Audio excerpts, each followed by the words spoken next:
হাড়ের ক্যান্সার বা বোন ক্যান্সারের সাথে আমরা কেউই তেমন পরিচিত নই। অন্যান্য ক্যান্সার ও টিউমারের লক্ষণ সম্পর্কে আমরা অনেকেরই কম বেশি জানি, কিন্তু এই হাড়ের ক্যান্সার সম্পর্কে আমরা প্রায়ই কেউ জানি না।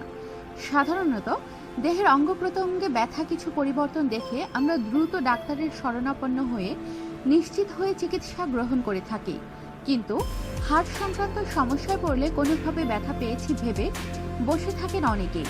আর এই কারণেই হাড়ের ক্যান্সার এমন সময় ধরা পড়ে যখন আর কিছুই করার থাকে না। তাই সতর্ক হন হাড় সংক্রান্ত সমস্যায়। জানুন নীরব ঘাতক হাড়ের ক্যান্সারের মারাত্মক লক্ষণগুলো সম্পর্কে। হাড়ে অতিরিক্ত ব্যথা হওয়া। হাড়ে প্রচণ্ড ব্যথা হওয়ার অর্থ যে আপনি কোনোভাবে ব্যথা পেয়েছেন তা নাও হতে পারে। হাড়ের ক্যান্সারের প্রাথমিক লক্ষণ হচ্ছে হাড়ে ব্যথা হওয়া। এই ব্যথা একটানা হবে না, হুট করে ব্যথা শুরু হওয়া এবং বন্ধ হয়ে যাওয়া।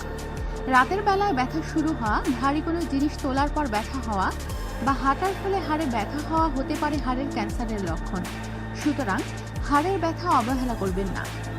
ব্যথার স্থান ফুলে যাওয়া। কোনো কারণে ব্যথা পাওয়া ছাড়া হাড় ব্যথার পাশাপাশি যদি ব্যথা হওয়ার স্থান ফুলে যায়, বিশেষ করে জয়েন্টের স্থান ফুলে যায়, তাহলে একটি সাধারণ ব্যাপার নাও হতে পারে। এছাড়াও ফুলে যাওয়া স্থানে গোটার মতো অনুভব হওয়া মাত্র সতর্ক হন।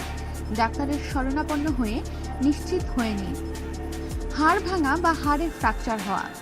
হাড় অনেক মজবুত, স্টিলের চাইতেও মজবুত হয়ে থাকে মানুষের হাড়, যা খুব সহজে ভাঙে না।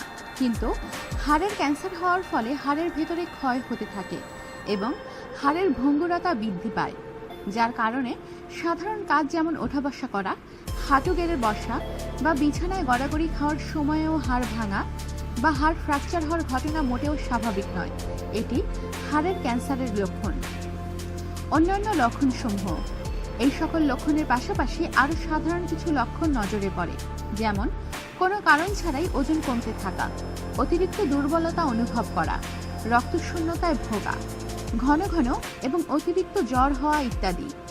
মনে রাখুন, সবগুলো লক্ষণ চোখে পড়লে নিশ্চিত হয়ে যাবেন না যে আপনি হাড়ের ক্যান্সারে আক্রান্ত।